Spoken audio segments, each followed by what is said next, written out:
भारत के इतिहास में ऐसे कई महान योद्धा हुए हैं जिन्होंने अपने तेज और पराक्रम से पूरी दुनिया में अपना नाम किया है और शरीर त्यागने के बाद देवता बन गए। जिस समय पर पूरे भारत देश पर मुगल सत्ता का परचम लहरा रहा था और मुगल पूरे भारत को रौंद रहे थे, तभी मुरैना चंबल के बीहड़ों से एक नाम की गूंज दिल्ली के बादशाह अकबर तक उठी।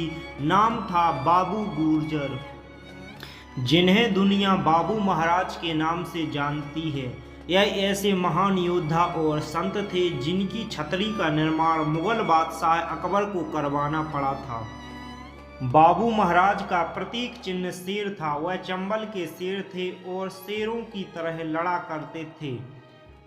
साथ ही भगवान शंकर की तपस्या के साथ ही बाबू महाराज ने कई सिद्धियां प्राप्त की। कहा जाता है कि उन्होंने शेर को पालतू बना लिया था, जो हमेशा उनके संग रहा करता था। बाबू महाराज को शंकर भगवान का अवतार भी कहा जाता है, इसलिए आज भी उनकी मूर्तियां शेर पर विराजित मिलती हैं।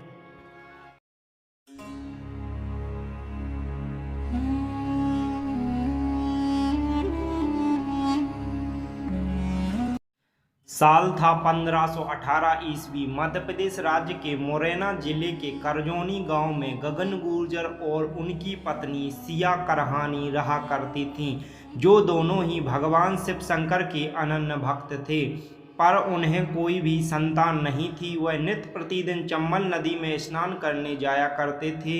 एक दिन चंबल नदी के मचेला घाट पर स्नान करते समय उन्हें शिशु रूप में एक बालक मिला, जिसे वह अपने साथ अपने घर ले आए और उस बालक का पालन पोषण किया और उस बालक का नाम उन्होंने बाबू रखा, जिसे दुनिया आज बाबू महाराज के नाम से जानती है। उस समय पर पूरे भारत देश पर मुगल सत्ता का शासन था और मुगल पूरे भारत देश को रौंद रहे थे। धीरे धीरे बाबू महाराज बड़े होने लगे।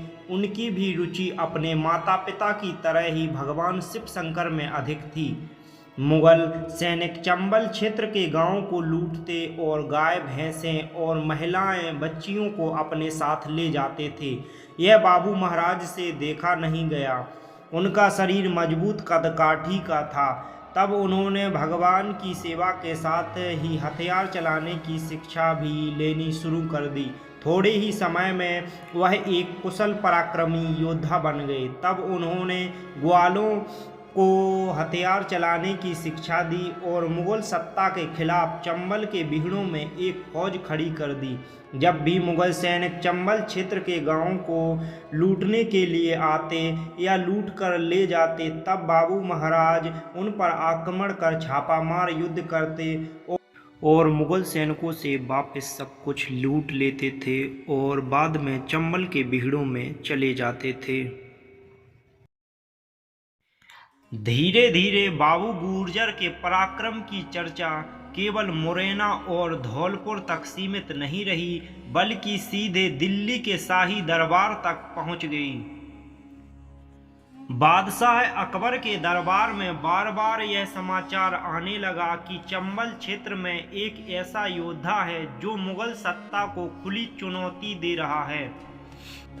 यह सुनकर अकबर क्रोधित हो उठता और बाबू गुर्जर को समाप्त करने के लिए अपनी सैनिक टुकड़ियां भेजता है। लेकिन चंबल के बीहड़ किसी भूल भुलैया से कम नहीं थे। जैसे ही मुगल सेना उन बीहड़ों में प्रवेश करती, बाबू महाराज और उनके ग्वाले सैनिक चारों ओर से टूट पड़ते। रात के अंधेरे, बीहड़ों के गुप्त रास्तों और अचानक होने वाले हमलों से मुगल सेना घबरा जाती। कई सैनिक वहीं मौत के घाट उतार दिए जाते और जो बचते वे भयभीत होकर वापस लौट जाते। स्थिति ऐसी हो गई थी कि मुगल सत्ता के लिए चंबल क्षेत्र के गांवों को लूटना लगभग असंभव हो गया। गांव के लोग बाबू महाराज को अपना रक्षक और देवतुल्य योद्धा मानने लगे थे। जहां मुगल सेना का नाम सुनकर लोग कांप उठते थे, वहीं चंबल के लोग निडर होकर कहते, जब तक बाबू महाराज हैं कोई हमारा बाल भी बांका नहीं कर सकता। इसी समय बाबू महाराज के घर एक पुत्र का जन्म हुआ। पूरे चंबल क्षेत्र में खुशी की लहर दौड़ गई। उस बालक का नाम मान गुर्जर रखा गया। चंबल के बीहड़ों में बरसों तक मुगल सत्ता को चुनौती देने वाले बाबू महाराज का नाम वीरता, धर्म और जनरक्षा का प्रतीक बन चुका था। उन्होंने अपना पूरा जीवन गरीबों, ग्वालों और ग्रामीणों की रक्षा के लिए समर्पित कर दिया था। जब भी मुगल सैनिक गांवों पर अत्याचार करते, पशुधन लूटते या निर्दोष लोगों को परेशान करते, तब बाबू महाराज अपने साथियों के साथ शेर की तरह उन पर टूट पड़ते थे। समय बीतता गया और बाबू महाराज तथा मुगल सेना के बीच संघर्ष और भी भयंकर होता गया। कहा जाता है कि एक भीषण युद्ध में बाबू महाराज ने अद्भुत पराक्रम दिखाया। चारों ओर से घिरे होने के बाद भी उन्होंने हार नहीं मानी। वे अंतिम सांस तक मुगल सैनिकों से लड़ते रहे। उनकी तलवार बिजली की तरह चमक रही थी और उनके साहस को देखकर मुगल सैनिक भी भयभीत हो उठे। अंततः मातृभूमि और धर्म की रक्षा करते हुए बाबू महाराज वीरगति को प्राप्त हुए, लेकिन उनकी मृत्यु के बाद भी उनका प्रभाव समाप्त नहीं हुआ। चंबल क्षेत्र के लोगों के मन में बाबू महाराज देवतुल्य बन चुके थे। उनकी बहादुरी और लोक प्रेम की चर्चा इतनी दूर तक फैल चुकी थी कि स्वयं अकबर ने उनके पराक्रम और शौर्य से प्रभावित होकर बाबू महाराज की वीरता को सम्मान देते हुए बादशाह अकबर ने 1563 ईस्वी में उनकी स्मृति में एक छतरी का निर्माण करवाया। बाद में वहां बाबू महाराज के मंदिर का निर्माण कराया गया, जहां आज भी हजारों श्रद्धालु दर्शन करने आते हैं। यह पवित्र स्थल मध्य प्रदेश के मुरैना जिले के करजौनी गांव में स्थित है। हर वर्ष भाद्रपद माह की शुक्ल पक्ष की दोज को यहाँ विशाल मेले का आयोजन होता है। सावन माह में विशेष रूप से भक्त कावड़ लेकर बाबू महाराज के धाम पहुँचते हैं। भक्तजन पवित्र मचेला घाट पर स्नान करते। मान्यता है कि इस पवित्र जल में स्नान करने से कोढ़ तथा अनेक प्रकार की बीमारियां दूर हो जाती हैं।